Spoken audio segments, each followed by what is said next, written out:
You have to always be leaning into the future. If you're leaning away from the future is gonna win every time. Never ever ever lean away from the future. We all have adversity in our lives. Yeah, I doubt if you really if you know somebody, any friend or anybody that you talk to, there's no lack of adversity.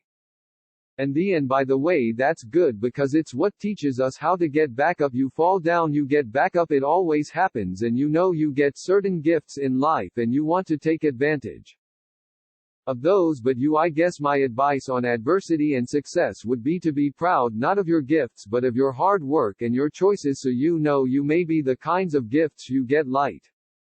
You might be really good at math. It might be really easy for you. That's a kind of gift. But practicing that math and taking it to the next step, that could be very challenging and hard and take a lot of sweat.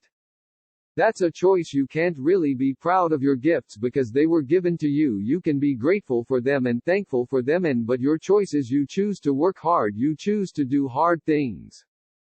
Those are choices that you can be proud of. Being an inventor requires, because the world is so complicated, you have to be a domain expert. I mean, in a way, even if you're not at the beginning, you have to learn enough so to become a domain expert. But the danger is once you've become a domain expert, you can be trapped by that knowledge. And so inventors have this paradoxical ability to have 10,000 hours of practice and be a real domain expert, and have that beginner's mind, have that look at it freshly even though they know so much about the domain. And that's the key to inventing. You have to have both, and I think that is intentional. I think all of us have that inside of us, and we can all do it, but you have to be intentional about it. You have to say, yeah, I am going to become an expert and I'm gonna keep my beginner's mind. You can't skip steps. You have to put one foot in front of the other. Things take time.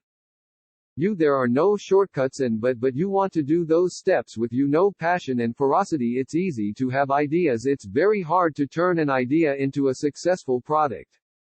There are a lot of steps in between. It takes persistence, relentlessness. So I always tell people who think they want to be entrepreneurs, you need a combination of stubborn relentlessness and flexibility. And you have to know when to bewitch, and basically you need to be stubborn on your vision, because otherwise it'll be too easy to give up. But you need to be very flexible on the details.